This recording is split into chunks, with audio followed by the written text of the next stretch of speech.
All right, I got something moving. Pull him out. They're back. Talk to us. Burmese pythons. And the trio who hunt them down Bring your stick. and take them out. Don't get bit. We're good to go. The python hunters return to the Everglades. Snake! This time with a new generation. Oh, yeah, there he is. He's climbing. He's climbing the tree. Their mission, stop an invasion We just got stumped by a newbie. by critters that don't belong. Invasive reptiles threaten Florida's wetlands. Iguanas, Nile monitors, and the most notorious of all, the giant Burmese python. Snake. Snake. Burm right there. You got him? Oh, yeah. Now 3 men join forces to defend the Everglades. Biologist Shawn. He's been chasing, breeding, and collecting reptiles his entire life. I've never been afraid of snakes. Exotic reptile breeder and cop Greg Graziani. He knows his pythons inside and out. I got my first Burmese python when I was 12 years old. And python breeding pro Michael Cole. He's sold his designer color mutations for as much as $25,000. I've learned about reptiles the hard way. It was a passion. They are the Python Hunters.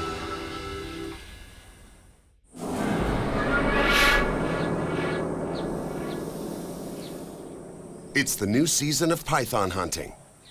Here we go again. Let's go catch some snakes. Let's get out there. Today's mission, discover if Florida's bitter winter put a serious dent in the Burmese population.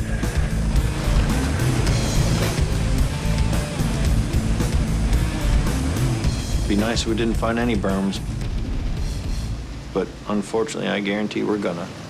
Before the killing cold, the Burm population was estimated between 3,000 and 100,000 snakes. Land ho. The hunters want to know if a new generation of pythons are taking hold. Got some open space. Oh yeah, a lot of cover too. What'd you find? Turtle nest dug up just like before, Yeah. which means python food. Python food making a trail, too. I'm gonna go to this end of the island, then just work back toward you guys. All right. The conditions are perfect for Burms. With plenty of food and a temperature of 29 degrees, they're going to be on the move. Michael, find me a hole. Whoa, guys. What you got? Come here. Greg, it's a water moccasin. Bring your stick. It's right here. It's right there. Yeah. He's coiled up. Almost stepped on him. Yeah, right here. Bolton. He's a runner. Don't grab it with your hand. No. He's back up in the. He's on that. You see him over there, Mikey? No, I don't see him. Careful. There he is. There he goes. Yeah, he's flashing me. Also known as a cottonmouth for its white gaping mouth, this venomous native of Florida can grow over 1.5 meters long. Its fangs can inject enough hemotoxic venom to destroy human limbs and tissue. All right, got his tail here. Hold on. Don't get bit. I'm gonna do my best. I didn't actually see him till he moved. All right. Got him. He mussed all over the place. I can see. Yeah, he did. To get him out of here where I can get into a safer spot with him. Ouch. God, I love these guys. Look at those little needles. That's why this is not for the faint at heart. Or the idiot. Shawn, get your hands out of there. Man, when he ran, I thought he was gone. Yeah, so well. You tried. You got the python hunters here, man. There's the cotton. That's what they call it, a cottonmouth, that white flash there. I'm gonna take these out and let him relax. Careful. Unlike Burmese pythons, cottonmouths belong here, so this one gets to go free. Let's see if we can get him flashed a little. No, he's gonna run. Yeah, let him go. Let him go. Off he goes. I'm still shaking. I love those venomous things, but it's just not me. Oh, and let's catch us a Burm. Now Mikey's gonna be staring down at the ground, afraid to step on the... I'm not afraid, just cautious. Burmese pythons can grow to over 6 meters, many times longer than a cottonmouth. But finding a snake that big isn't easy. With brown and black camouflage skin, Burms are almost invisible, but Shawn, Greg, and Michael know exactly where to look. Hey, hey! What you got?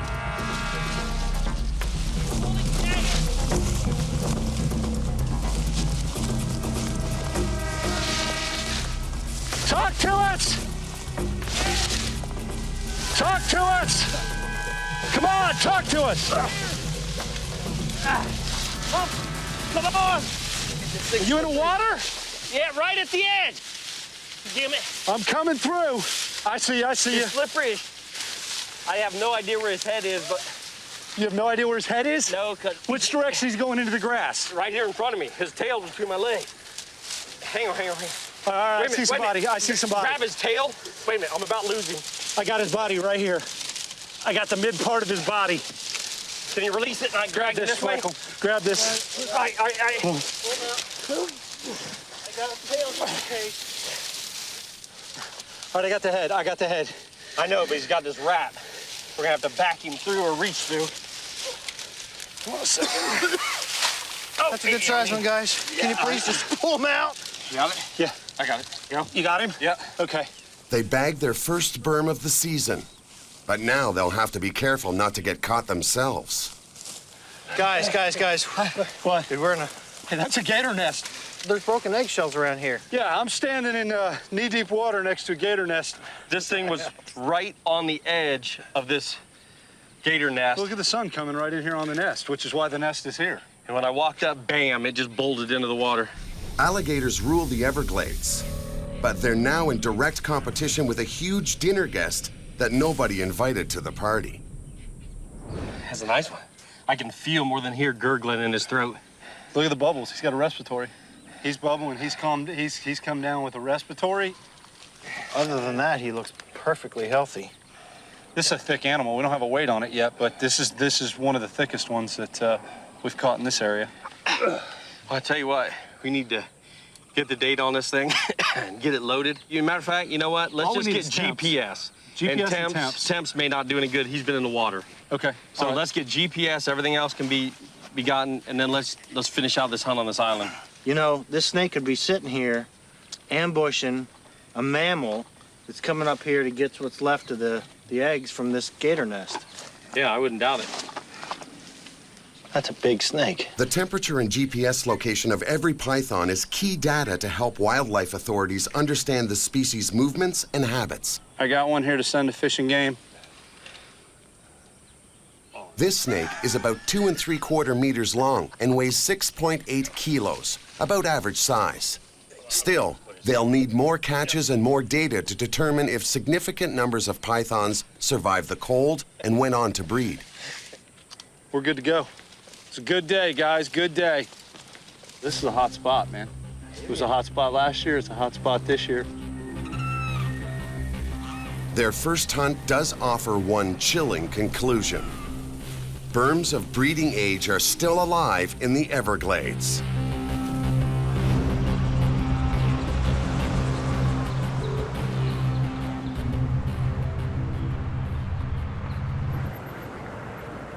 With a Burm in the bag, the python hunters decide to chase a new invader lurking in Florida's extensive canal system: iguanas. Just over this wall is one sitting. As soon as we crossed this street, we saw one sitting over the wall. So when we approach that wall, we're gonna have to be, real stealthy to get over there and get close enough to them. Let's check those out. Let's do it. Florida's wild iguanas are mostly descendants of ship stowaways and escaped or abandoned pets. They number in the thousands and burrow into canal and bridge embankments. And that's another invasive reptile problem Florida can do without.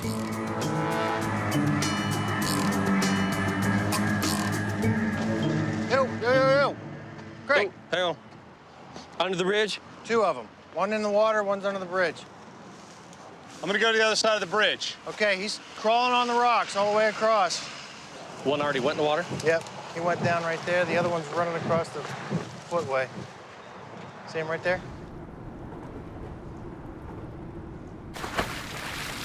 That worked real good. That's an iguana there. Hey, Mike, we got 2 of them exactly at this point on the opposite end of the bridge. One facing the road, one facing out. Oh, and they're heading up. No, that one's going down. God, that thing moves almost. No, he's like a going up. rocket He's going up. He went down and up. Go across that side. Yeah, I got it. I see the big male right here, though. Oh, he knows what's up now. You're gonna have to go across. He's this way. She went right down that crevice. Oh, did she? Well, mine might not have worked, but I stayed a lot drier with mine not working. That was a nice big male, though. Yeah. It was. It was You real were bright red, inches too. Orange. away from him when you dove in on him. Did you see him? He wasn't happy, too. Well, Big I old thought, head bob, here like, we I don't go, know what because you're he started doing. This coming. is good. I say we at There least. goes my sunglasses. Oh, did you have them on? Yeah, they were on top of my hat. They should be right out there. There they are. Is that them straight out? It looks like a white. I think I see them. I can't. No, they're about halfway up, halfway down. Looks like they're kind of trying to float. A little farther out. No, out. No, straight out. Dive right there. Right there.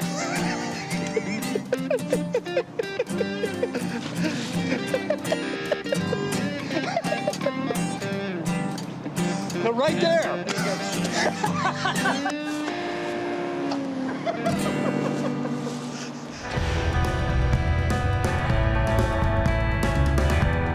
Whether catching iguanas or snakes, the python hunters are always busy. Tonight, they're out combing the roads. Snakes are attracted to asphalt warmed by the day's sun. It's a good bet they'll find one. Mikey, you got your glasses? Yeah. Hey, Snake. snake, Burm.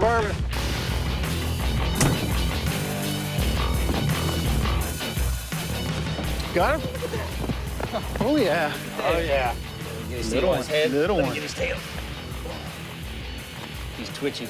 Hang on. Let me turn him, and I'll turn him right away from him. There you go. You got the tail. I know this get even game here. He's trying to get you I bit. know what he's thinking. I know exactly what he's thinking. He's all yours. Oh, no, you jack. I said he's all yours. Yeah, just what I want. That back end all over me. To defend themselves, pythons squirt a foul mix of musk, urine, and feces that lingers for hours. Come here, Mikey. What are you pointing at me for? Come here, Mike. Come on, man. What are you pointing at me for? Taste it. Go, I got one hand sexing for me, Michael. Taste it. Sex it for you, but let me hold. Of course, it's a girl. Is it? I don't think I've caught a girl this small. She's fighting you. I don't care about getting bit. I didn't You do keep it. putting this tail on me. You keep, I didn't do anything. I thought you Both of wanted with it. this dang tail, It's I'm like you telling you. wanted it. I'm not taking the Looking, blame I was for just that. looking for scars and stuff. It's a good-looking animal. Looks pretty healthy, too. I'm not overly happy. Huh? Okay, we all ran out of the truck. What are you doing? God, jerk. Delicious. You guys have given me the tail twice. He's not happy. No, he's not. You want to hold the snake and I'll do that? You got him? Yep. Hold on, both. Wow, Shawn. You can let go of the head, just don't let go of the tail. 68 3/4. 7 exactly on girth. What, you came just hunting for mama or what? Yeah, that's all I carry, big bags. Pigs or That's all I carry, big bags. He's gonna put bodies in there. 6 pounds, 7 ounces. Done. Done. And we're out. Okay, I spotted it. Got the tail. Greg took the head. You can hold it. It's early morning at Mike's place. Come hither. I'm ready. Come on, Jedi. the way. Oh! Fight me for real. Chicken. Oh! Whoa! Ow! People think it's dangerous to go catch snakes. I got a sword fight with that kid every morning before school. That's what danger's all about. Mike is one of the world's top breeders of exotic ball pythons. This morning, after a year-long wait, he'll find out if he's produced another new, one-of-a-kind genetic mutation. I think we got some baby snakes hatching. You want to go cut them open? Yes, please. By mating snakes of different colors and patterns, Mike hopes these eggs will produce unique and valuable skin designs. To assist in the hatching process, he cuts the shells. This is the most exciting thing about being a snake breeder. Sometimes we're making brand new, never seen before color mutations and pattern mutations. We use these scissors where it's pointed up in the corner, so we make sure we don't cut any of the snake or the veins. Looks like we have a... I don't know. Looks like we have a pastel or a super pastel. Look at all the veins that are not quite absorbed yet. Wow. When it's ready to come out, all of those veins will turn gray, and the blood will be absorbed into the yolk, which gets absorbed into the snake's belly, and then it'll be ready to come out. Oh, wow. The first ever pastel calico window granite. Wow. Genetic engineering of ball pythons is worth the effort. Look at those colors. Each one of these snakes could fetch up to $12,000 from collectors. Feels kind of like rubber. And it's a boy. All right.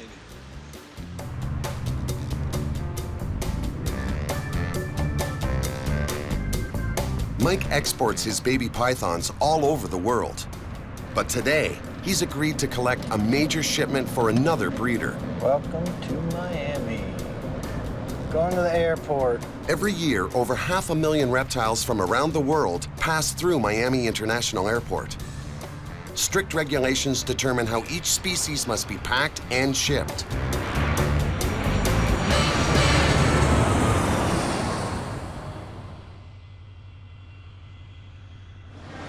Is that Joe's shipment? Yep. I'm gonna pick that up for him. All right. Let's go ahead. You got both of them? Yeah. All right. Wildlife officers and customs officials spot check the This shipments. is first over here. Let's go take a look at the emeralds. These crates come from Guyana and contain dozens of snakes, lizards, and caimans, a relative of the crocodile. Many of these reptiles can inflict serious wounds. Everybody where they're supposed to be? So far. I always wondered if you guys were as careful as we are about handling that stuff. Yeah, I don't want to end up having to get stitches or anything like that. Yeah, those are some nice long teeth on that snake. Main thing also we're looking for here too is make sure that it is an emerald tree boa and not something venomous either. Yeah, well, It's happened before. They're emeralds. Yeah. that's a beauty. I like it when they ship what they're supposed to. Yeah, so do we. The emerald tree boa is it's a tree snake with large fangs. So when you get bit by one, you're going to continue to bleed for quite a while. Whoever packed this shipment got bit. It looks like they lost a little bit of blood packing it. As long as it's not yours, right? Yeah. This is supposed to be the payment. But the inspection hits a snag. It's supposed to be 5 caimans in here. The mouths have to be taped. They're not taped. They're not? No. Are you kidding me?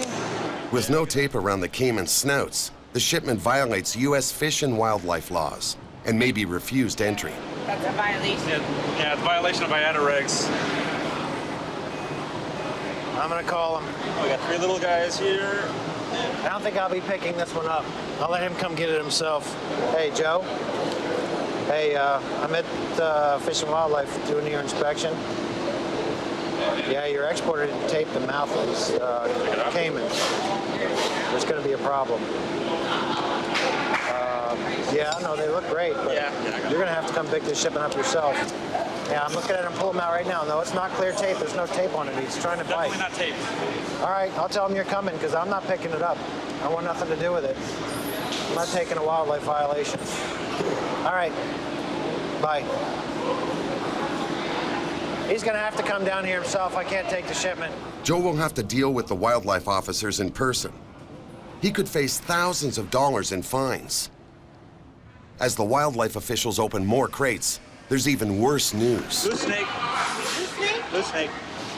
What is he? They're baby rainbow boas. One right there. Another one here. Unfortunately, that's probably one bag with the rip in it. There's right here on top. Here's your empty bag. There's 5 missing.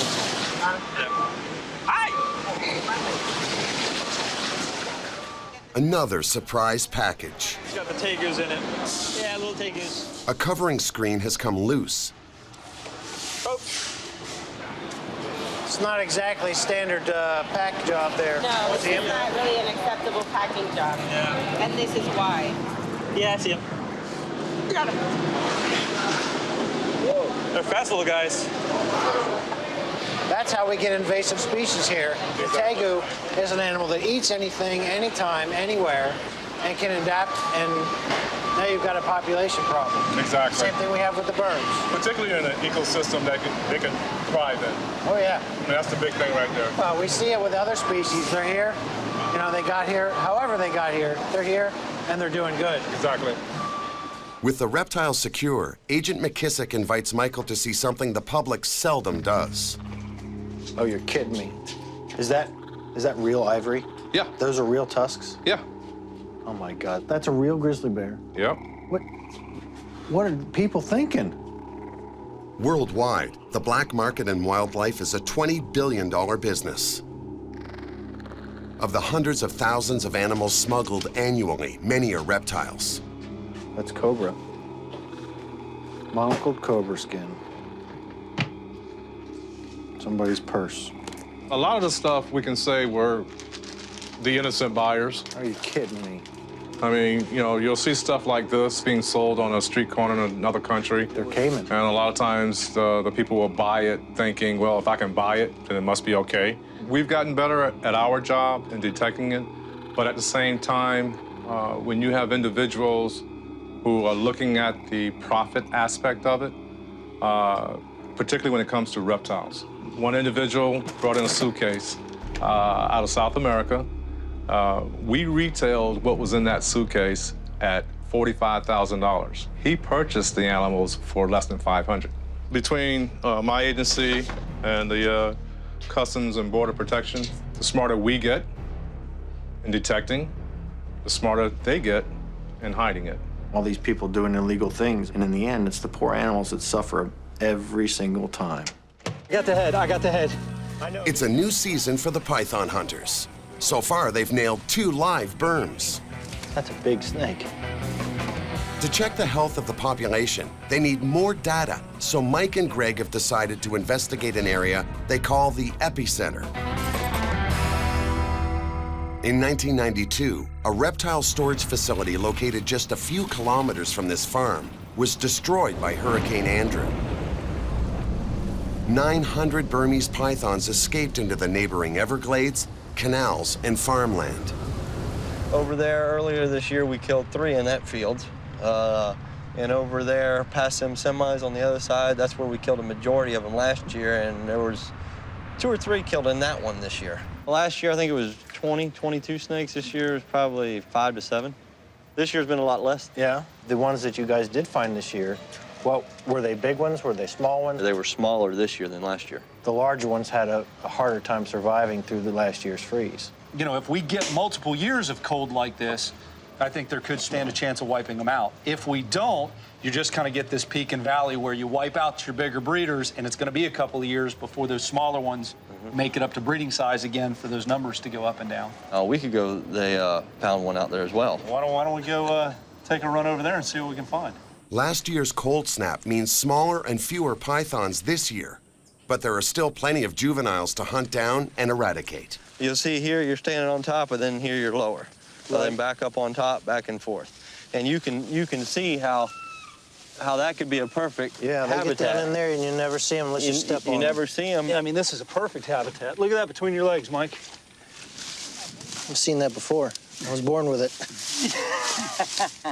What are you looking for? That was a cane toad. Hopped right through your legs. Yep, there he is. There you go. We're in here for 2 minutes. You got a cane toad? Yeah. If we can do that with a Burmese python, man. Yeah, he likes you. He's spraying poison. No, I'm not gonna lick it. The cane toad is another invasive species. It secretes a toxic poison that can kill any animal that tries to eat it. Humans have been known to lick cane toads because of the poison's hallucinogenic properties. A record 30 pythons have been recovered from this farm in a little over a year.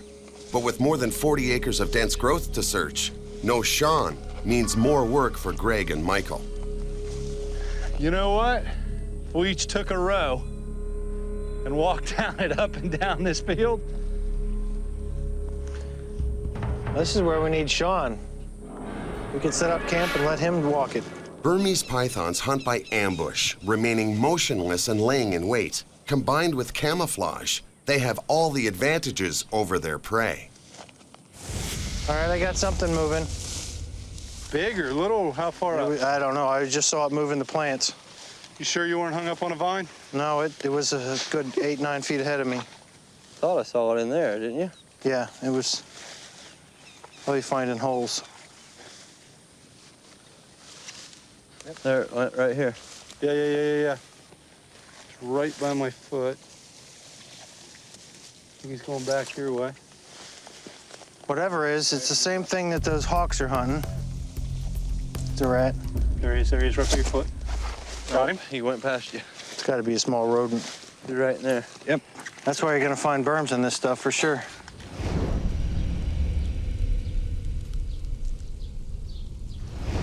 Shawn's not with them because he has a high priority issue, even higher than python hunting. It's a green iguana called Godzilla. This guy was a rescue. He's a drop-off. He's a pretty good boy. Got a nice comb, real nice crown on you, don't you? Nice dewlap. He shows all the other males. And look at me, look how impressive I am. an unwanted pet. Godzilla was dropped on Shawn's doorstep. After 6 months of searching, I found Godzilla another home. Somebody's got a really nice big enclosure for him, so he'll be taken care of. Tilda, come on, girl. Our home and our facility has become a sanctuary for a lot of reptiles. You know, I get a lot of people come to me that have reptiles that they can't take care of, they want me to take. I get, local humane societies, private individuals, animal control. Iguanas, you waking up? Come on, boy, you can't sleep all day. Why not? You know, they'll show up with turtles or iguanas or snakes. I even get calls about alligators, just all kinds of stuff. This is the perfect place to raise Thorn and give him that freedom to run in the woods if he wants and have some chores, learn responsibility, and develop even more his interest in being a wildlife vet. Yeah, she's a better eater than him. I got a lot to do, so I want to try to feed the gators early today, all right? caring for snakes and gators is more than a full-time job, so Thorn has become his dad's right-hand man. That should be good, huh?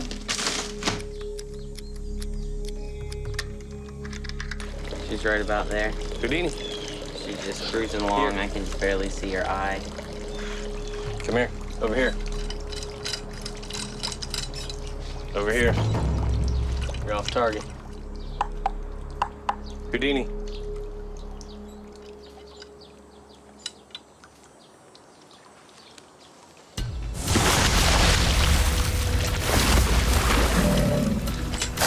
Nice. That gator is psycho. Back at the Burm epicenter, Greg and Michael continue to hunt for pythons.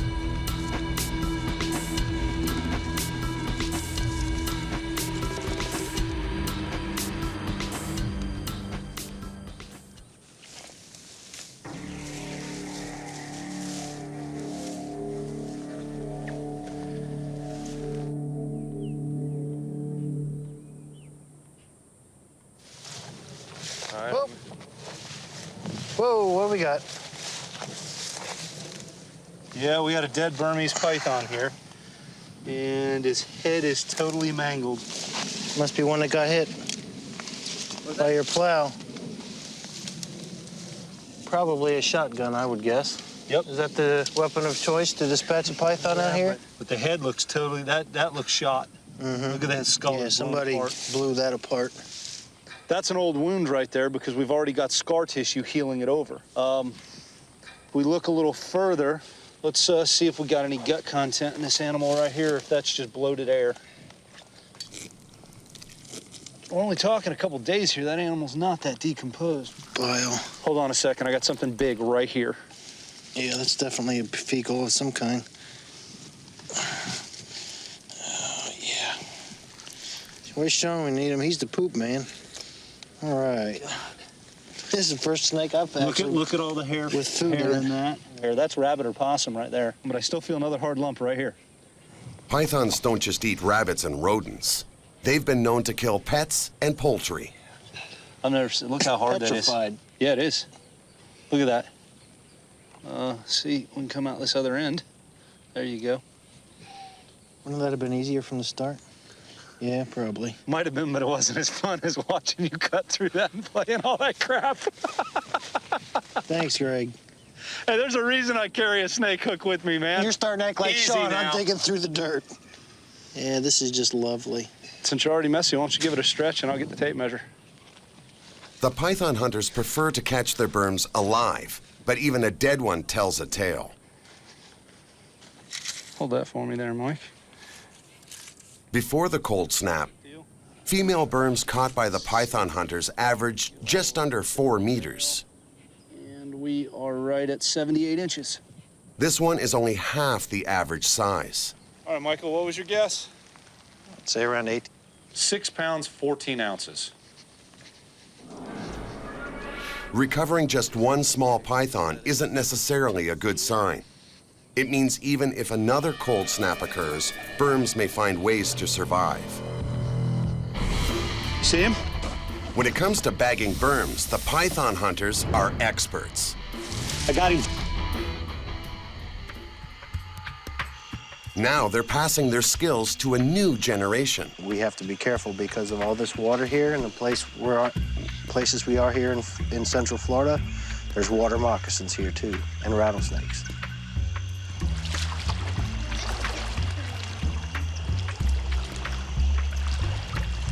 Some of the snakes that we're going to see out here could be venomous.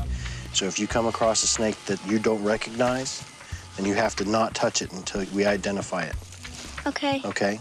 You just look at it and you yell snake. Keep your eyes peeled. What's this right here? Oh, gator. And this line right in the mud is the tip of the tail when she slides back in. And you see how worn down this is? Everywhere else, it's a lot of grass. So that means she lays here a lot. This is her favorite basking spot. When you're stalking snakes and alligators, you've got to conquer your fear, unless you're the child of a python hunter. Eek! I saw the tail. Oh, yeah, there he is. He's climbing. He's climbing the tree. Anybody got him? Ow. Ah, Get hung up? no wasp. You got into a wasp? Let me Look see. at, they're all flying. All right, be careful, guys. We've stirred up a wasp nest. Where'd you get hit? Come All right, here on the nail. On the nail? Let me see it. Oh. They're worse than a snake bite, aren't they? You gonna be able to tough it out, or you gotta go home? You good? Yeah, if there's a wasp nest in there, a black racer's not worth it. We'll find another one. Lane is no stranger to extreme encounters. By the age of 8, he had already tangled with a Burm, captured on video by his mom. Really quick on his head. Here you go. Here. Really quick. Here. Now. Got him. Good Good job. job, Don't let him Lane. bite you. Good job, buddy. He's gonna try to bite you. Don't let him bite you. JJ you. will keep his tail off you. He skunked you a little bit. Greg, He got you. That's all right. I don't need it now. He's got it now. Good Can you job. unwrap? Get your hand out. Get your hand. Hold him. Hold him. Is it? Yeah. You got him, Lane? Lane, don't let him go, baby. He'll bite Hang on to him. mess Get out your of other you. hand in there. Yes, sir. Good job, buddy. Oh. Awesome catch. Oh, my You got him with both hands? You got him? Let's get out on the road. Back at Shawn's facility, another cry for help from a pet owner put Shawn's plans for python hunting on hold. Yeah, hey, Shawn, it's Pamela. You got the retick morph from me? Yeah, I remember. Okay. Do you have room for another one? Just one one other one. Just one other one. Is it a dwarf or is it your normal? This caller has a reticulated python facing a death sentence. The owner is leaving Florida. She must find a suitable home for her snake or have it euthanized. Yeah. Well, can you go get that one soon? Yeah. Yeah. Yeah, I think we probably have to get it today. She's doing the right thing. Yeah, yeah. Oh, no, we'll take care of it. It's just, you know, sad. Shawn believes a struggling economy is leaving record numbers of exotic pets homeless. I mean, that's a lot of the rescues I'm getting. You know, people are like, we lost our house and we're going to an apartment complex and they don't allow pets or they don't allow snakes. Hey. How are you? Good, how you doing? Good, good. All right, is it hiding in there? He's, yeah, under the light right now, but What's his demeanor like? he's good. Pretty good? Good. I can't say he won't bite, you know how that goes, but He's got a mouth. he's never bit at me or never tried. But the demeanor's good, he's been great. But he's cool. The reticulated python can grow to be one of the most powerful and longest snakes in the world. The largest on record measured 10 meters. What do you move? What are you gonna do? Yeah. No, you did the right thing, though. You know? You found a good home for it, and that's what it's about. Well, with you, I know. Yeah? Hi. Good. Oh, I have some frozen rats that would help you out. Oh, that'd be great. I just feed them every other week.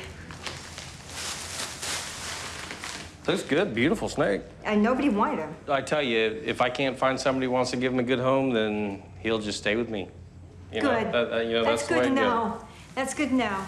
I know as painful as the choice is, you made the right decision, you're doing the right thing, and I will give you my word that this animal will have a good home. You gonna say goodbye to Mama? Yeah.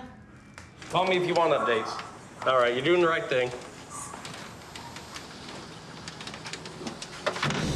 She had all the permits she was supposed to have. She had it tagged, the caging was appropriate and up to standard. That was the big thing, trying to reassure that, look, you know, it'll go to a good home, you're doing the right thing, and, you know, you should be applauded for it.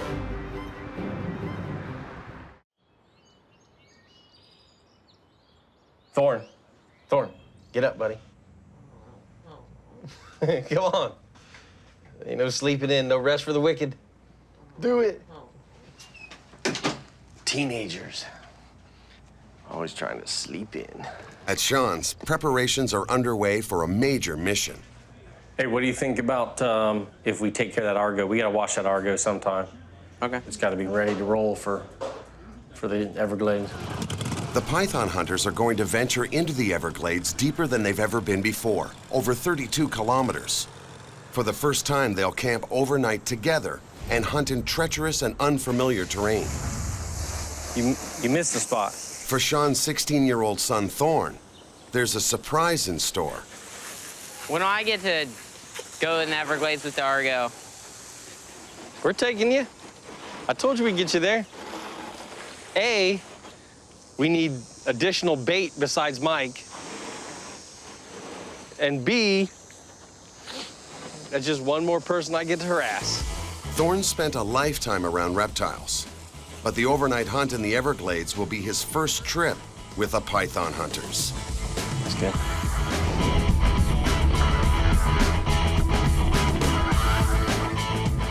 The big day for Burm hunting has arrived, but Shawn hasn't.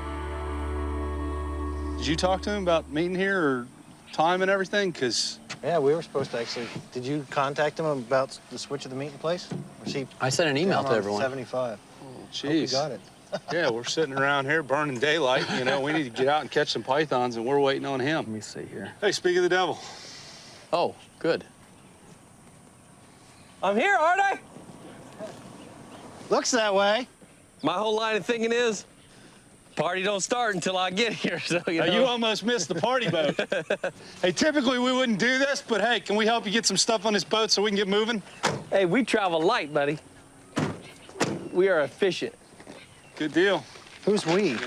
Huh? Oh, you brought Who's him we? with you. I brought the man cub. What's up, man? Oh. How you doing? Good to see you. The team also includes Glades expert Captain Shawn to guide them through the maze of sawgrass and waterways. Yeah, I don't have to drag the boat around this time. Well, you know, unless something happens to that engine. I see you boys have gained some weight since the last time we were together. That's right. A little too much.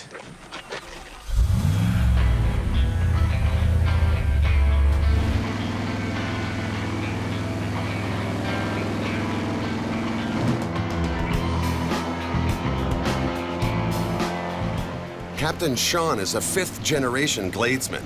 For him, being here is an honor and a privilege. There's only one Everglades, and when it's gone, it's gone. My kids that grow up out here, me that grew up out here, I get it. The Everglades is an enormous 5,000 square kilometer reservoir of marsh and canals. The python hunters are heading 40 kilometers into it, to a new place they've never gone before. For Shawn's son Thorn, there's a different reason to be excited about this trip. This is my first camping trip with the 3 python hunters. I camped with my dad before as a kid and my family. We got on canoe trips and stuff like that, but never really gone camping in the Everglades before, so it's a new experience. Burms are strong swimmers. If the python hunters find any survivors this deep in the glades, it could mean the presence of a healthy, breeding population. And that means trouble.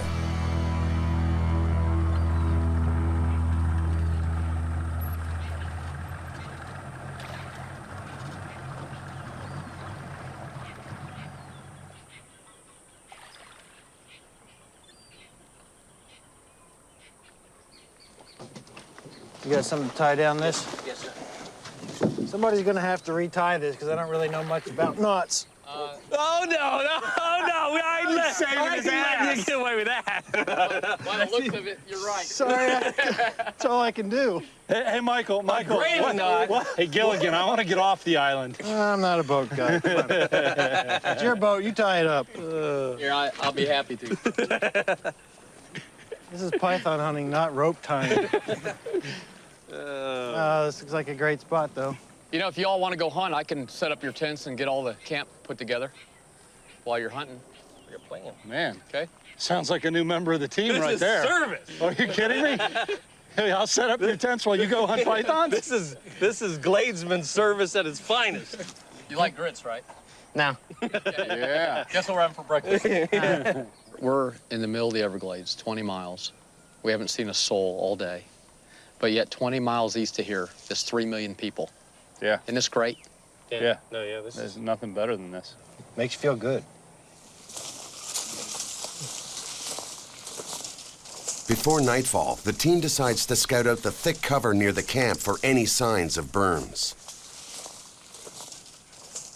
Any of you guys find this turtle nest dug up prior? What does this mean here? That means we got raccoons or possums or little turtle predators here, which means we got food for Burmese pythons. That's right. It's amazing looking at this ground that a turtle could even dig a nest here. I mean, with all the coral. What you got? A little poaching action, it looks like. A what? Got a gator skull. Gator skull. Rooting around. Poaching action. Nice. This alligator was likely shot for its meat.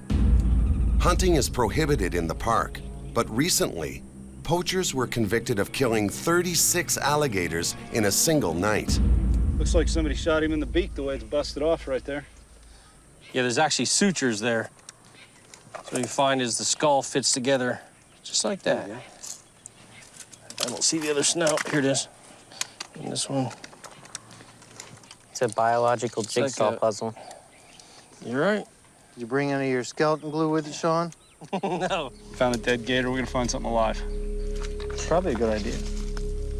Especially before these two do, otherwise we'll never hear the end of it. Yeah, I know.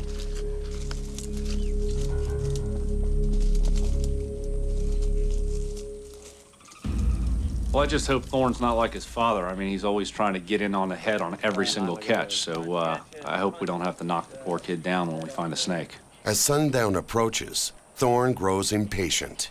You guys can sit around. I'm going hunting.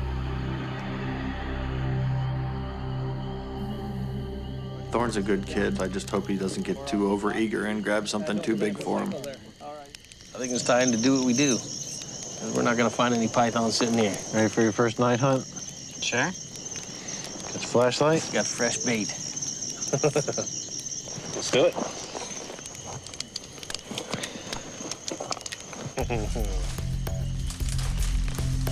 Hunting at night puts everyone at greater risk. They won't be the only predators on the prowl. I'd laugh if there's like a python coiled up there. See anything, Shawn? No. I had something spook into the water, but... Frog, maybe? Frog or small gator. Alligators and Burmese pythons share a lot of the same taste for prey. So where there are gators, there are likely Burms. A lot of little game trails through here. This is a perfect little haven. Thorn, Yeah, where you at? I'm over here by the water. Anything? Not yet. This is a perfect time and place to find Burmese pythons right now. With all the signs pointing to Burms in the area, Thorn moves ahead.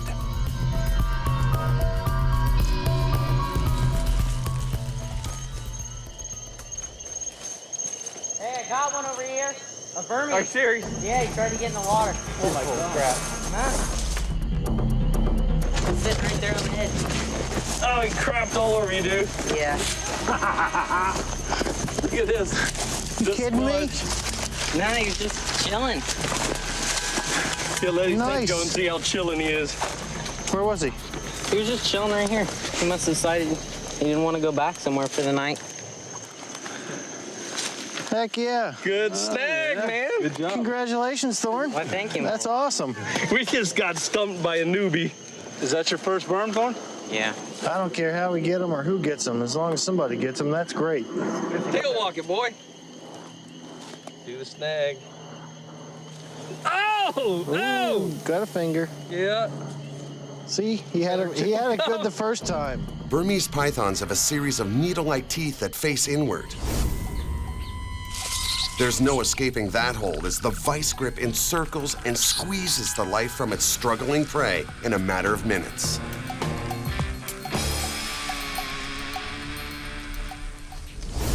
Lucky for Thorn, they're not venomous. Caught him with my hand. Oh, there you go. That's so now you're a python hunter. You all right? Yeah. Thorn, let me tell you something. Don't listen to your dad. There we go. That's the badge of the python hunter. There you go. I got to tell you, as proud as I am of my son, I know that I'm not going to hear the end of this one for a long time to go. Hang on. Switch. Look at this. He always ends up with the damn head. Yeah. Always. He even takes it from his son. Come on, stretch him out. Stretch him out. We got a total length. Like really good right there. Total length? 65 inches. Got it. Tail first. You know I was done. 1, 2, 3. Woo! Look at that hand. 3 pounds, 15 ounces. At 1.8 kilos, this Burm may be another lightweight, but it's managed to thrive deep in the Everglades. Good catch. Can we add a little who caught it down at the bottom? That'll go in the notes. Oh. That'll go on the notes.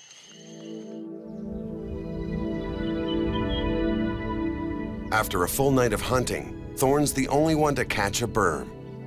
He's now a fully fledged python hunter. That was a great find. I got some experience with catching a wild python, so that's one less in Everglades. I'll have to keep coming out and see if I can get another one on my own again. Yes, I am a python hunter. So far, the hunters have caught 3 live Burmese pythons, and they've solved a mystery. While the size and numbers of these invasives are down, Burmese pythons are definitely not out. Any presence here continues to pose a threat to all the native animals that do belong. After a long night, the hunters are ready for breakfast. Hey guys, the grits are ready. I'm thinking I don't eat all y'all's grits. So I'm gonna stick to bacon and eggs, so y'all have enough. We are 25 miles out in the middle of nowhere. You don't eat grits, you're gonna walk home. Give me a teaspoonful.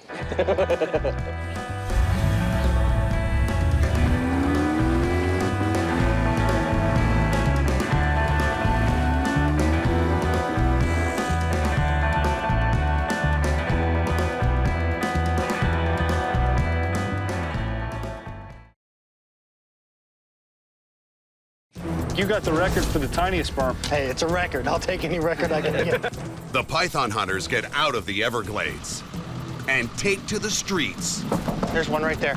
And canals. I think someone really wanted to let him go. To hunt Florida's other untamable.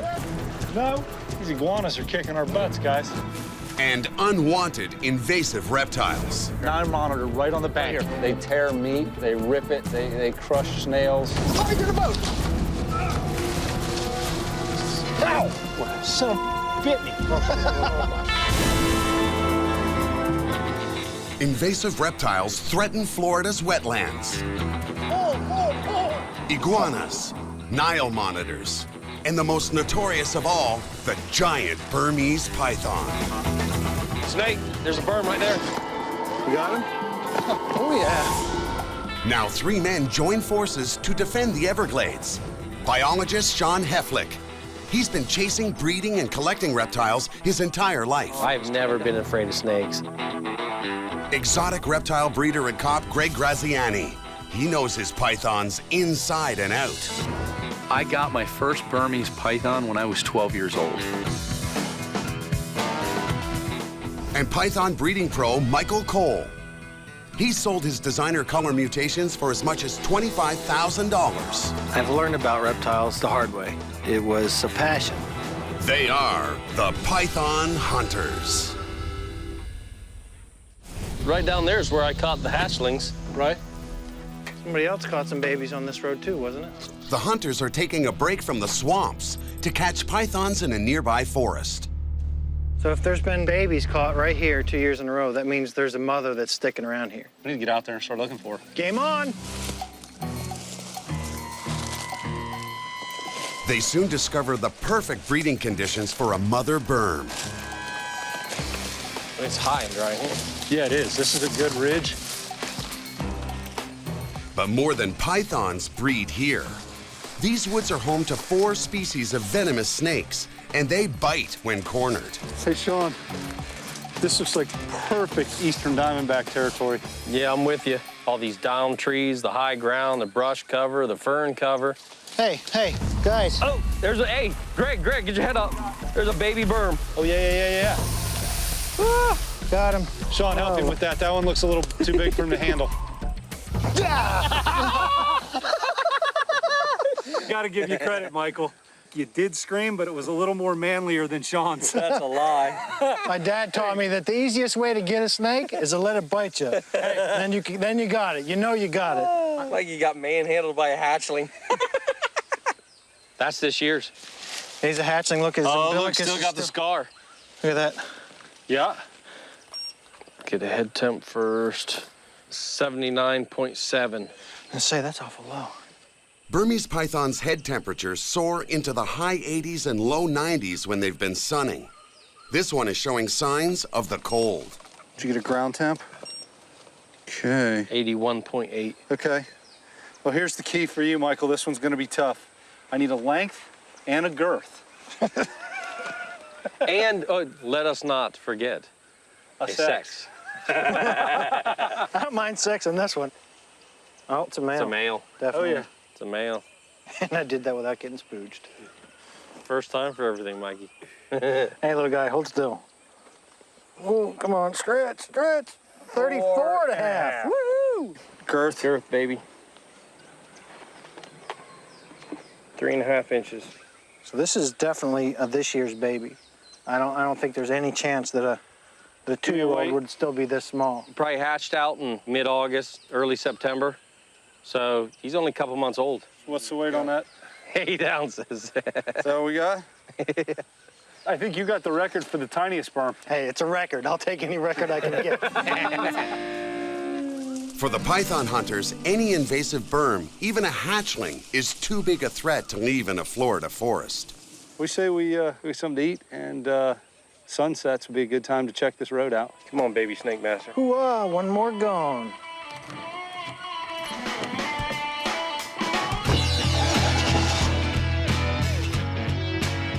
When the sun goes down, the cold-blooded Burmese pythons slither out onto the highways to raise their body temperature.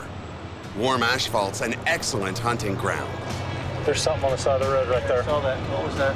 I don't know. It looked pretty big, though. Looked dead. Yeah, it looked like it might have been hit. Could be a berm. Let's go back and look at it. Every year in the U.S., almost 400 million animals become roadkill. There. Yeah. It's a snake.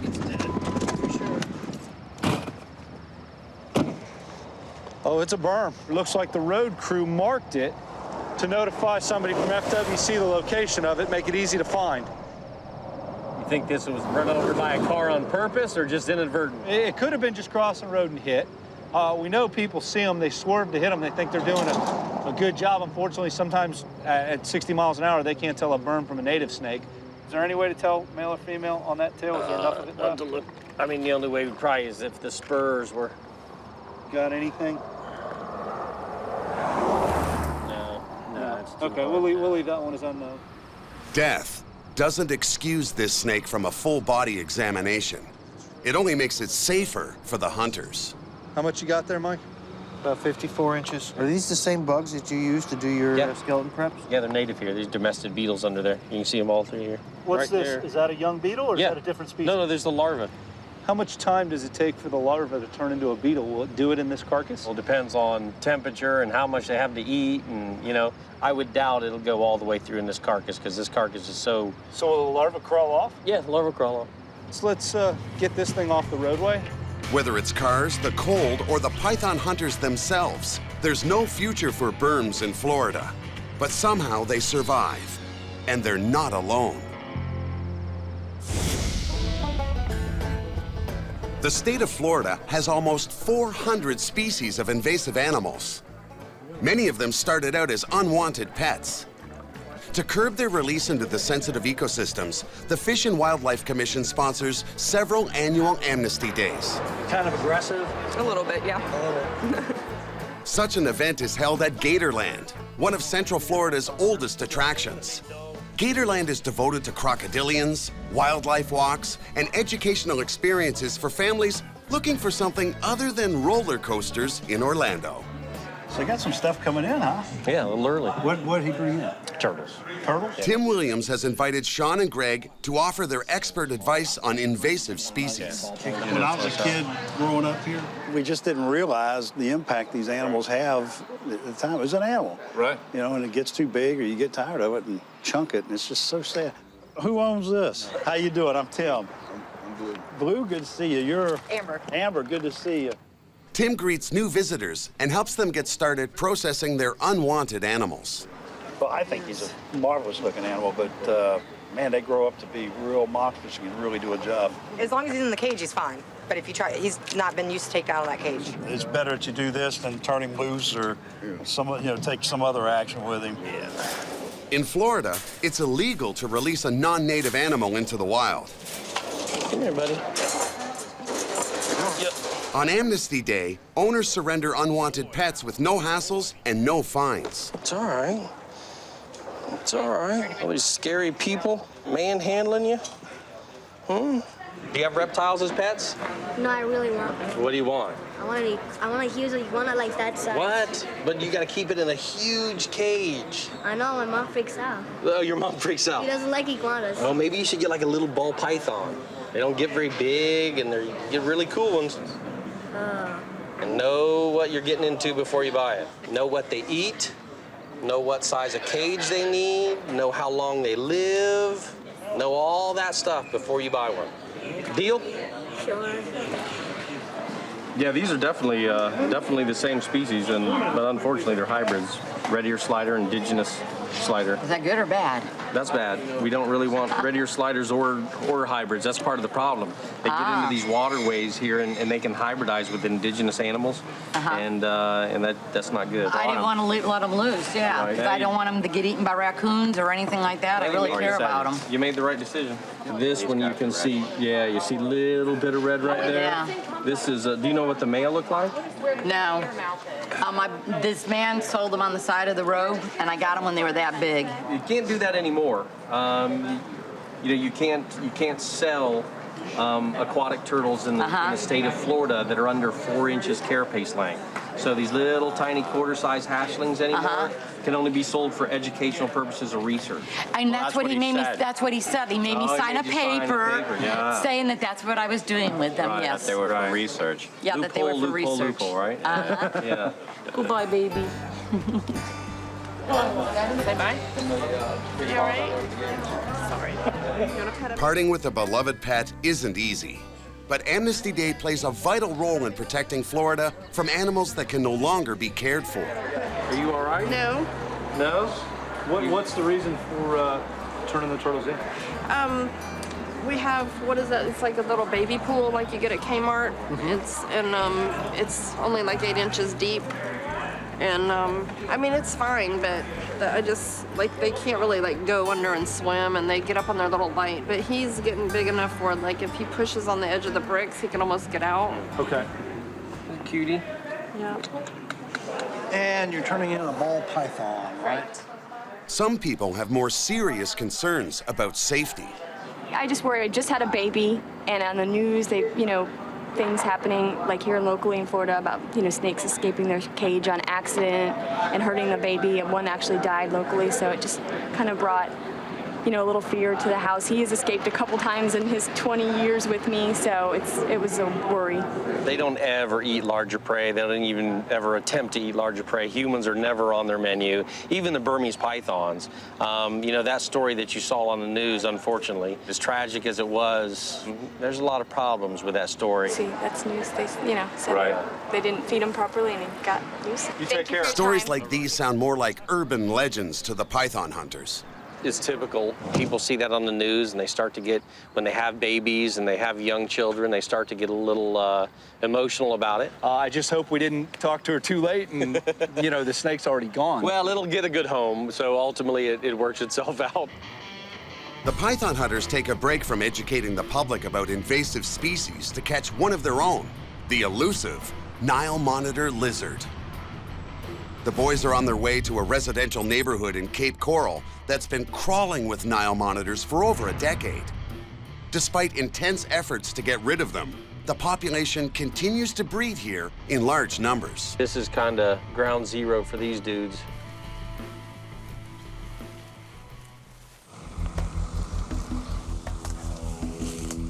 This is where you've been seeing them in this grass? Where we've been seeing them, and all the way around this area, it's kind of Swiss cheese burrows.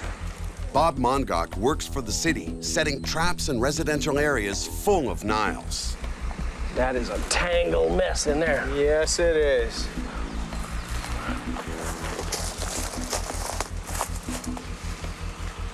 Wow, that's like Shangri-La. It's so thick and swampy, and there's no way you could follow one of these things in there.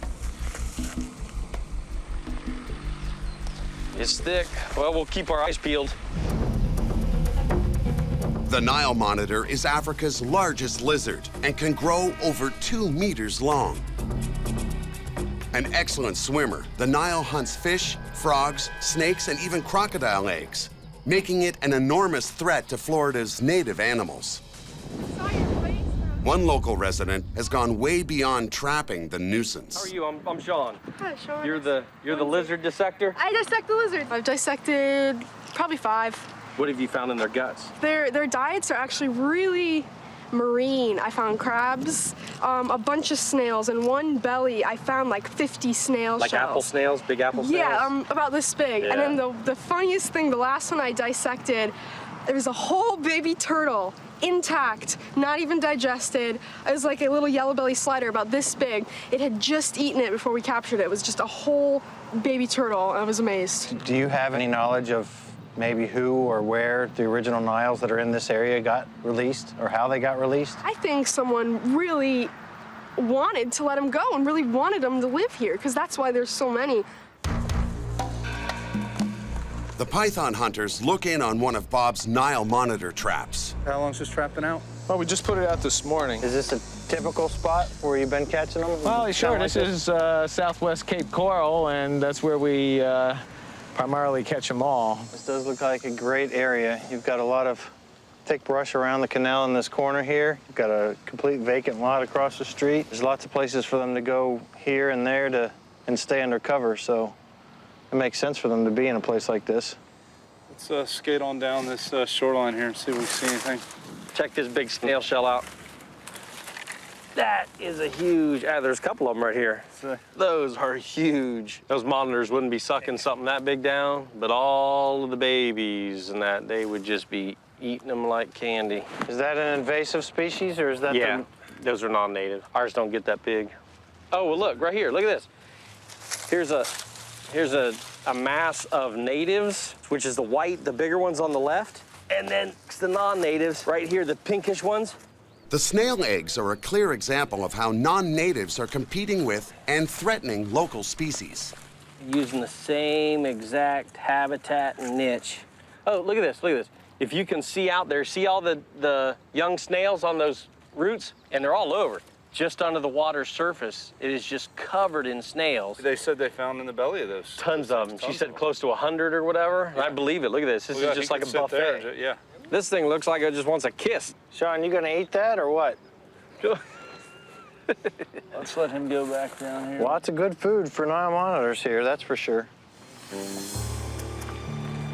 So you've seen this guy? Yeah, several times. Yeah? My son saw him, as a matter of fact, yesterday night when he was walking the dog. You saw it right here? Right here, yes. He walks around the neighborhood, goes over the street. My son saw him yesterday night. Wow. He walks over my seawall. I live like 3 houses down the road. What happens if somebody tries to approach him or you get close to him? I tried that once. If you come close enough, it stops a little bit. It comes a little closer, it runs, it jumps in the canal. You afraid of these things? You think they're a safety issue? I got respect. That's what I hear of them. If they bite, it's getting nasty, you know. It's a wild animal, but afraid, I would say no.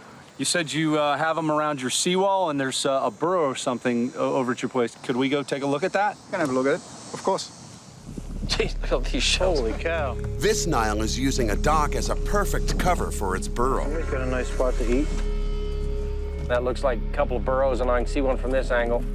Yeah, there's a bunch of them here. But there's so much food here and cover that they're just in heaven. Ugh, I've never seen a snail population like this. Niles are extremely aggressive and have voracious appetites. They'll eat almost anything, even small domestic animals like cats. I smell something dead. Turtle. Yep, soft shell. Hey, Shawn. Dead turtle for you. Stinky. Would a monitor get a hold of, I doubt it. Doesn't have any scrapes on it. There's no bite marks, no nothing on the thing. Guys, something big right here. Just went in? Yeah. I heard it. It was not turtle-like. It was gator or lizard-like going in. You could hear the swish. Man, that is one elusive little creature. Niles are much harder to catch than Burms. They can run up to 25 kilometers per hour and have been known to stay underwater for up to 60 minutes. They usually come back up. They usually don't sit if they're unmolested. Yeah, there's enough foliage, though, that he could have squeezed up, just have his nose up in that over there and not see him. All right, well, let's head on, continue that direction, and see if we find another one.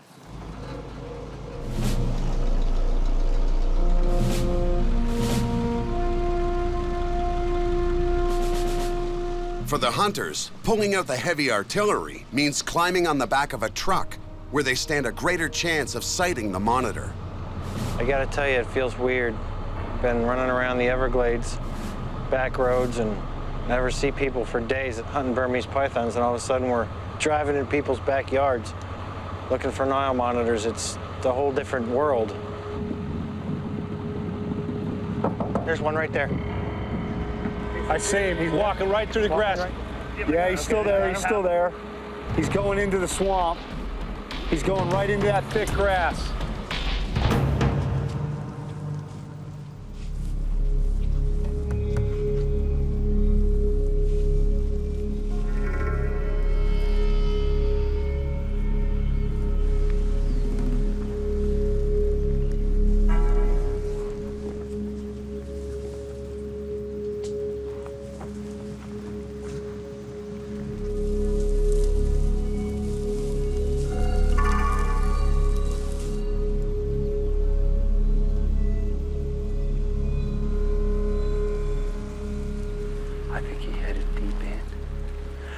I'm standing in an area where he's got to understand.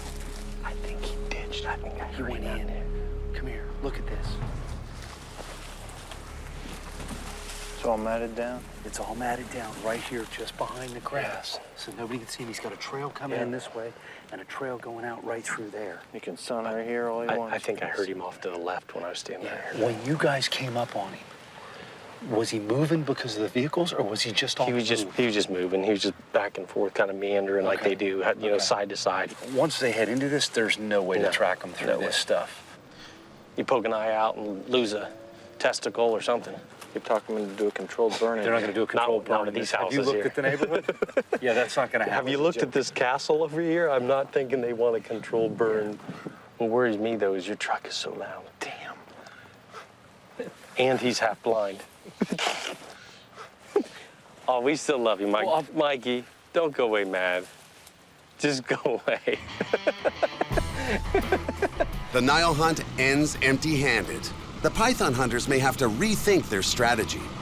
I don't think from today's experiences so far, we're just going to jump out and go chase them down and grab them.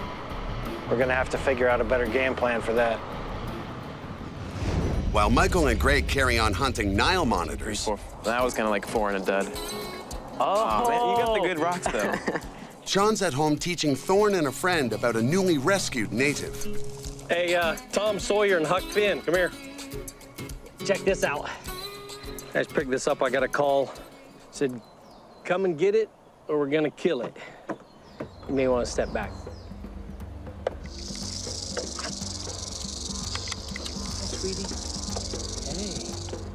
And I'm gonna back up.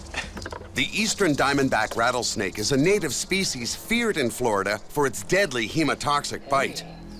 Where you going? Hemotoxins attack the arteries and veins. They destroy red blood cells and damage organs and tissue.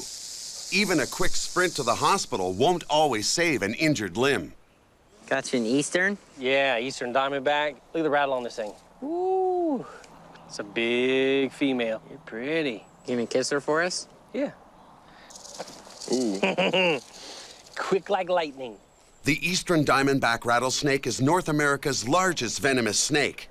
A 2.5-meter-long rattler can strike its victim more than a meter away. But look out, it doesn't always rattle before striking. Oh, there I am, huh? A little bit of heat. Hey, sweetie. Look at you. She's good. We've got an agreement. I don't get any closer to her, and I don't hurt her. And, you know, she keeps her distance as well. Tanner, you were here when we caught that other one right out front of the house. Yep. Thorne thought it was a stick. Yeah, that one. I forgot about that. It's hard for me. I understand people are really, really afraid of these animals, and this is a really bad bite. I mean, you know that. This is a really bad bite. I've been warning you about this since you were little. Venom on these things, highly toxic, really catalytic, and just destroy muscle tissue, and, I mean, causes real severe necrosis. You can lose fingers, you can lose hands, you can lose mobility in, you know, in your hand or in the limb. This is definitely a snake you don't want to get bit by here in Florida. She's using that rattle to say, hey, you know, I'm dangerous, stay away from me, I want to be left alone. See, she doesn't even... What? Yeah, here I am. Well, see, it's still defensive. She's coiled up, she's trying to protect herself. She's got the rattle going. Leave me alone, leave me alone, leave me alone. You just need love, don't you? So what are you gonna do with this one, Dad? We've got that preserve down the road and across the street. I think maybe I'll release her into there. It's perfect habitat. I may hang on to her, put a couple meals in her, and give her a head start because the winter's on its way. And she's heating up. Look at her go. Tail's working overtime. You want to bring me that tub and pack her up?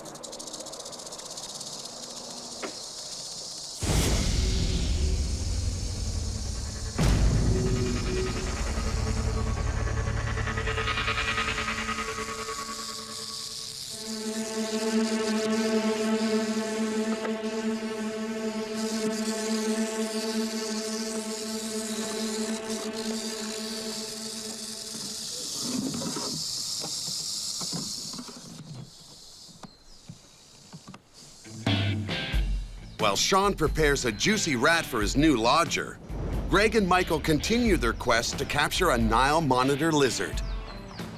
After a washout in Cape Coral, they hatch a new plan and head east to another canal in crisis.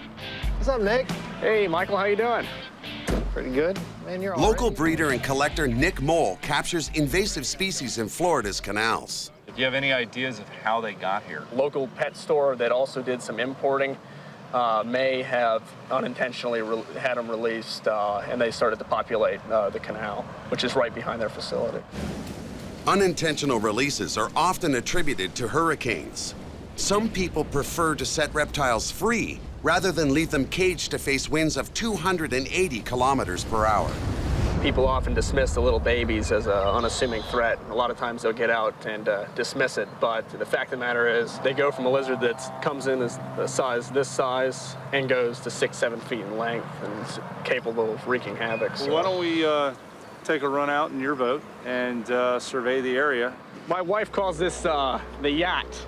The yacht? Oh yeah, this is the yacht. The yacht takes the hunters onto a canal tracing the highway toward Palm Beach International Airport. But it may as well be in the middle of a South American jungle. Hey, there's a big male iguana right there. He's orange, look at him. Iguanas are no Nile monitors. You see him, Nick? Let's come in. But they are another one of Florida's invasive species that competes for space with native animals and damages infrastructure. There he goes, there he's going. Let's see where he's going. He's going higher. All right, he's right above it. Get up there, Michael, get up there. Michael, get up there, Michael. Come on, Michael. Michael, get up there and get an eye on him. Iguanas will jump 6 meters or more out of trees to avoid being captured. We go into these palms. We probably went, oh, there he goes. Oh, to the boat.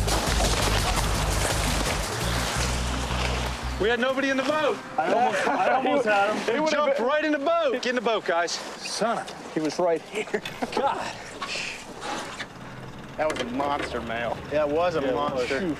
Iguanas are capable of producing clutches of 60, 70 eggs at a shot and 2 or 3 times in a season. So it's not going to take long with just a few breeders for them to totally repopulate this canal. Oh, big guy right here. I see him. Male sitting on the grass right there. See him? People have been releasing iguanas into canals for over 40 years. Now their descendants are out of control. Just lift your head up when you want me to come.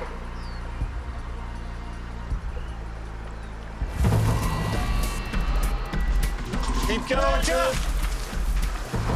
He's headed back the other direction. He's too thick. We're not going to find him now. Man, this is frustrating. This sucks. Is that a big-ass iguana right there on that tree?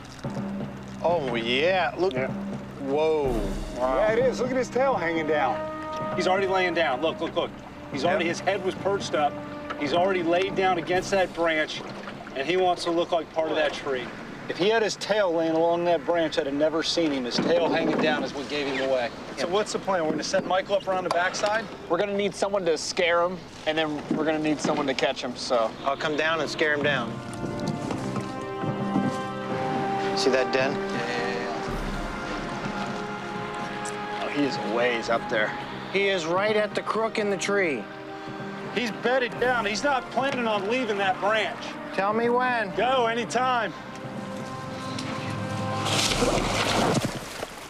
Get him. No. Son of Right in front of us. Man, that was a beautiful dive. Yeah, he dove almost right at me, but all it was a pure missile coming straight at me. That was a howitzer. Boom! These iguanas are kicking our butts, guys. Despite all the action, chasing iguanas only distracts Greg and Michael from the real prize. Where's the Niles at? You guys just have to believe me. They're here. They're here. We've been hearing that. We've been up and down this canal here, seeing iguanas all over the place. The Nile monitor is a monitor. It's a much more intelligent lizard than an iguana. They're much better at hiding. They establish elaborate burrows. None of that means anything. Your credibility's on the line. I'm going to prove you guys wrong. We're waiting to see it. After 2 hunting trips, Greg and Michael have yet to bag a big lizard. Until they find a way to catch them, the Nile hunt is on hold.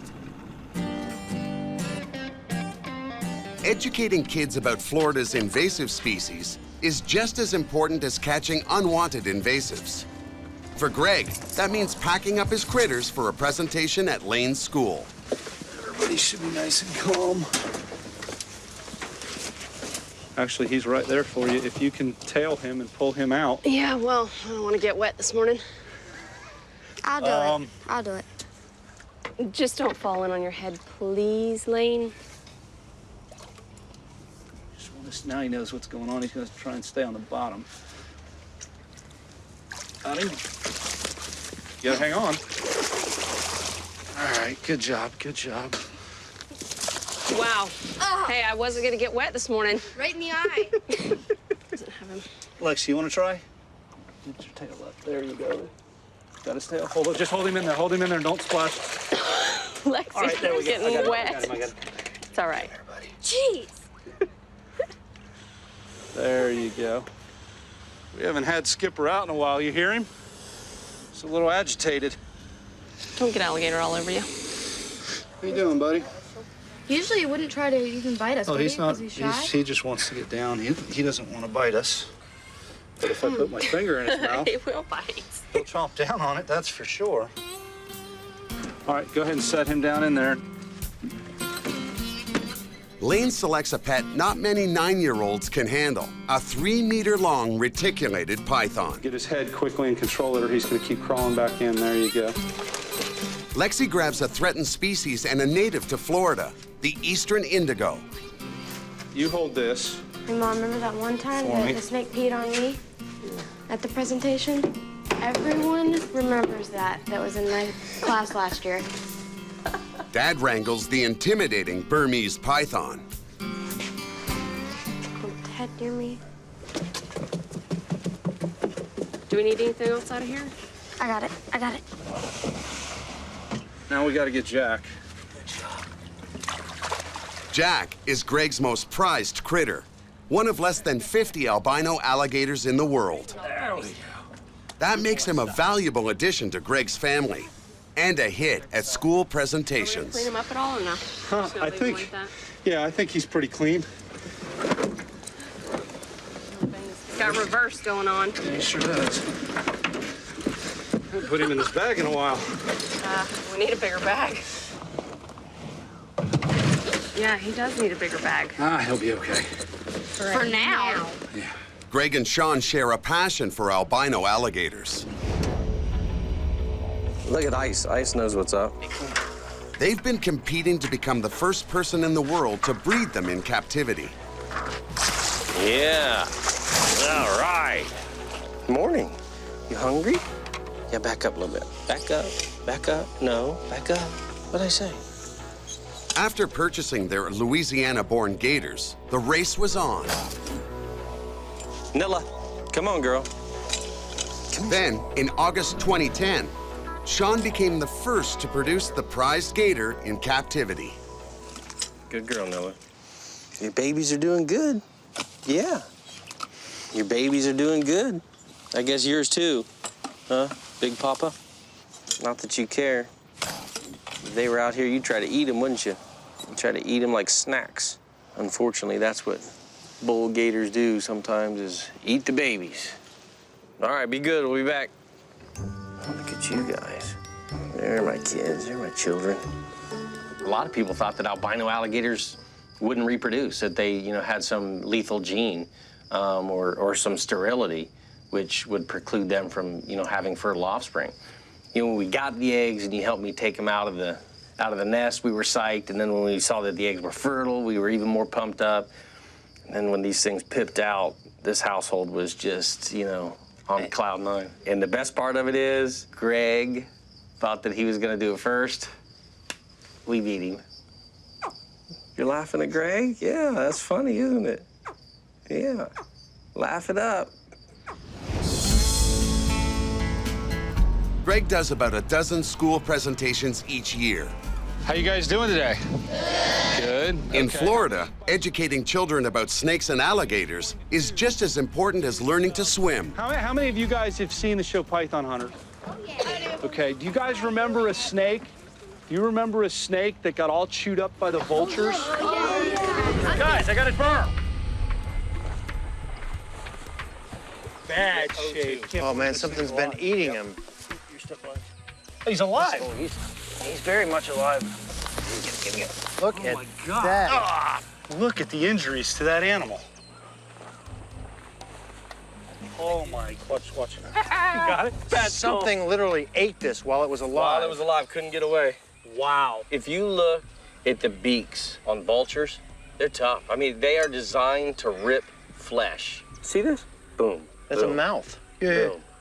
Boom. That's chunks taken out. You know, just chunks after chunk. I will lay money that when this thing was cold in a catatonic state almost, something was picking it. Something just came up and was eating it alive. We named that snake Chewy because he got chewed up by the vultures, okay?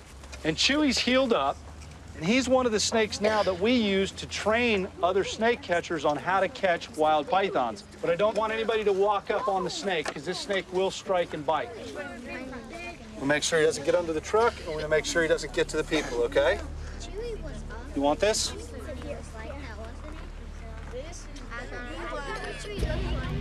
Chewy's gonna try and bite, then he's gonna get upset. Although this Burmese python has been in captivity for a while, it's still dangerous.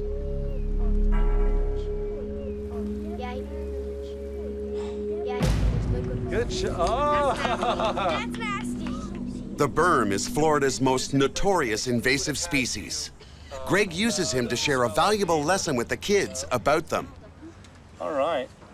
We have some animals here like the Burmese pythons that aren't supposed to be here. So we want to remove those out of the environment so that you guys can still enjoy the Everglades the way it's supposed to be with the indigos and the king snakes and the rat snakes and the things that are supposed to be there. One of the things that we like to teach people is how big the animals get, because when people see them in the pet store like this and they're really small, they don't realize that they're going to get big enough to eat large rats and rabbits. And then they don't know what to do with the animals. So if you're ever looking for a pet, especially a reptile or something that's not mainstream, you guys want to do research on the animal and find out what it eats and how big it's going to get. Reticulated pythons grow between 7.5 and 10.5 meters long, so they aren't easy pets to feed or house. How big around can they get? That snake can get big enough around to eat a small deer, sometimes even bigger. There are big, beautiful native snakes in Florida as well. This is the largest native Floridian snake that we have, is the eastern indigo. He's going through a shed right now, and that's something that a lot of people don't ever get to see them actually shed, but it just slides right off. Right where it has slid off, the snake is actually sterile at that point. So right now, this snake is as clean as it could possibly be. Here's something really interesting too I'm going to show you. They actually have a scale over their eye. And when I peel this back, it's going to be like a contact lens that comes right off their eye.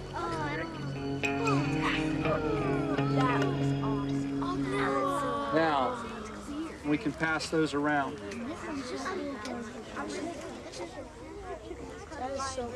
I'm going to bring out this next one.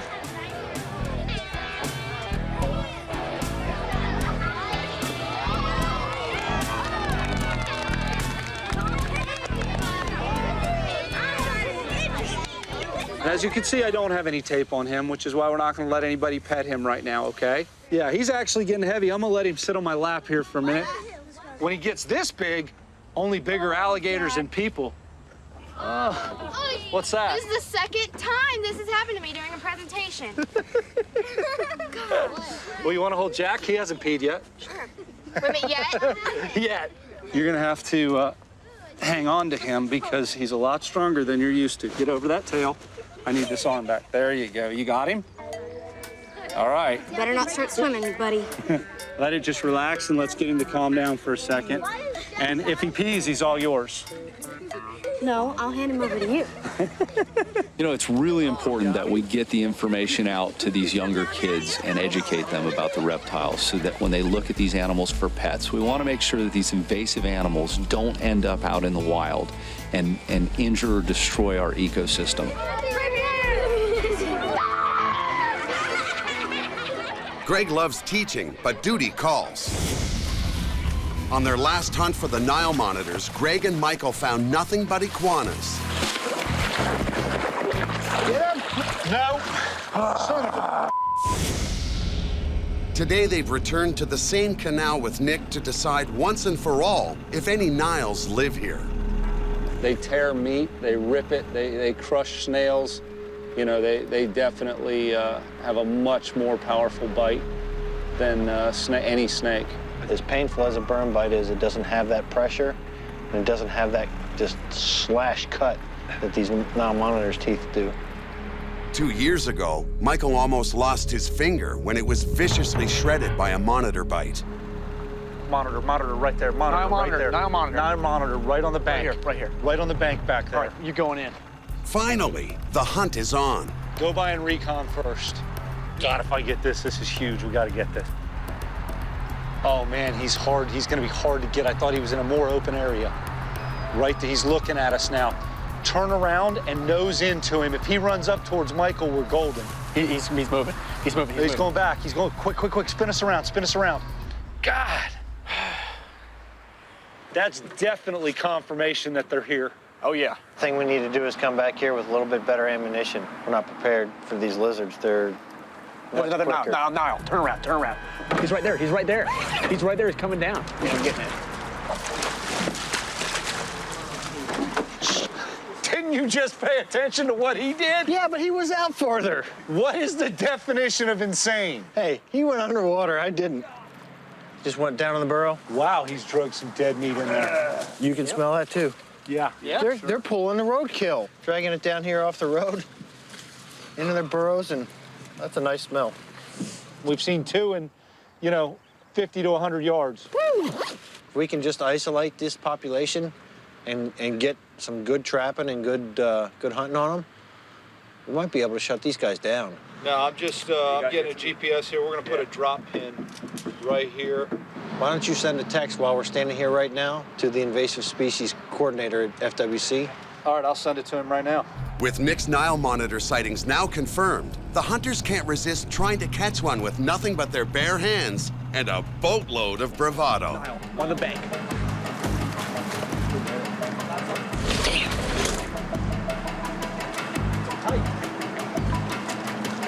You got his tail? You got his tail? Yeah. Watch out. He can't turn in that pipe. I got his tail. Where is your... Which way did he go? Feel that? Yeah. You got that. It's a good-sized lizard. Get a grip and maybe swap out. I don't know if there's enough room to even move my hand out of the way. You got it. Okay. Got it? Yep. Okay. Yep. All right. Good grip? Got it. All right. God, he's wedged. Hey, I'll tell you what we can do. But you know There's a tip of this tail. We can get DNA. We can take the tip of this tail that's broke. Do you feel it? Ow! Son of a bit me. Really? Yeah, hell yeah, he did. Look at the saliva on my thumb. Look at how dirty my hand is, and look at where he cleaned off my thumb. A Nile bite can be very dangerous and painful and should be tended to by a physician. While they aren't venomous, their saliva does contain nasty bacteria that can cause severe infections. He's off in the unknown. At least we can say we all had our hands on one. I touched it. You touched it. I got bit by it. He got bit by it. You had your hands on it. Let's get out of here. Let's get out of here. I just think the chances of us actually being able to capture them right now is with the tools we've got is slim to none. We're gonna have to come back with a net gun and with nighttime, whatever it is we need to do. You don't bring a knife to a gunfight. Or in the case of invasive lizards, empty hands to a Nile monitor hunt. Let's see what we got. Test this new net gun out, baby.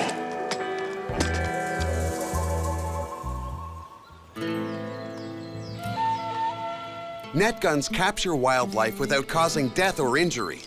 But this one came without instructions in English. Nice. It's in like Mandarin Chinese. Crap. Guess I should have studied up, huh? Nile monitors run away from humans at the slightest sign of danger. A Chinese jigsaw puzzle. But with 9 square meters of net and a striking distance of over 12 meters, escape is practically impossible. Where did I put the round at? There's my powder charge. Smart hunters test their gear. And with 2 unknowing volunteers in sight, this net is about to take its maiden voyage. What do you think he's doing? I don't know. And here he comes.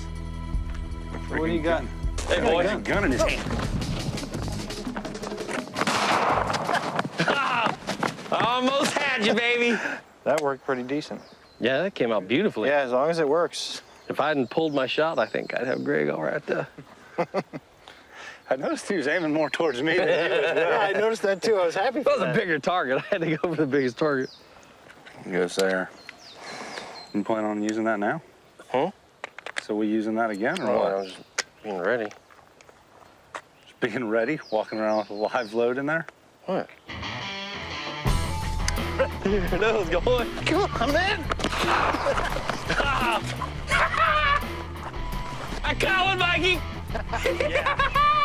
Can you get out of that? Yeah, I'm sure I can get out of it. He's got Now his we head, know it works. He's got his head through hole. This ought to work real nice on those Nile monitors, boys. Oh, yeah.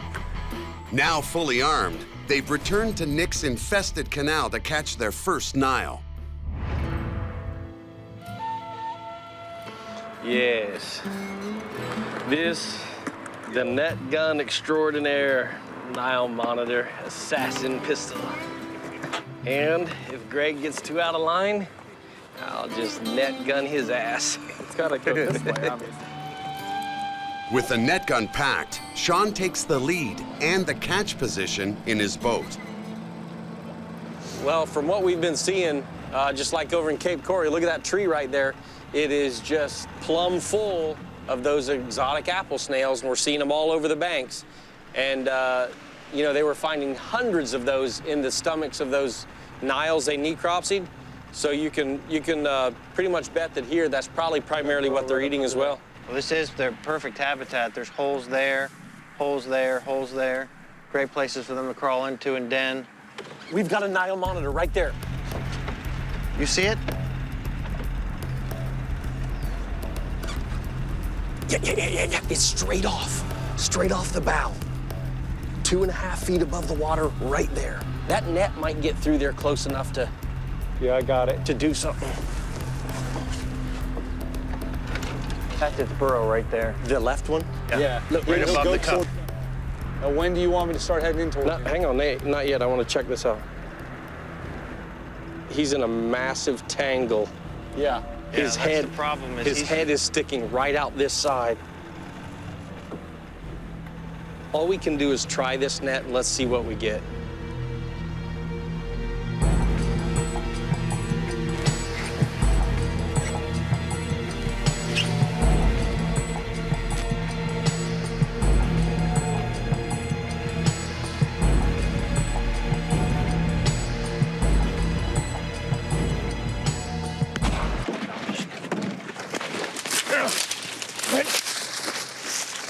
Got her? I got her. Don't get on me, don't get on me. Can't get away with you that close, Michael. I'm back. Hold on. No, get that net over. Go this way, go this way. She's on there. Get her. Woohoo! Yeah! Got her? Oh, get that up. Let me see that. Oh, yeah. Oh, that's gorgeous. Look at that freaking thing. Look at this thing. Make sure he's got a good grip. I got it. Yeah, I've got his back legs here. She's coming out fighting if Look she comes loose. at that color. And she is gorgeous. When they get something in that mouth, between the razor sharp teeth in there, and when they grab a hold of something, if they can't swallow it right down, these front claws will just shred it. Look at that. It's like a velociraptor right there. Did you see when I laid my hands on her and we both tumbled to the ground? The python hunters have finally captured their first Nile monitor. The animal's journey from pet to problem to property of Fish and Wildlife Commission has given Shawn, Michael, and Greg a taste for a new mission: to take on Florida's most destructive and invasive species, wherever they may be, wherever they roam free. Good grab, man. She almost hit me on my nipple.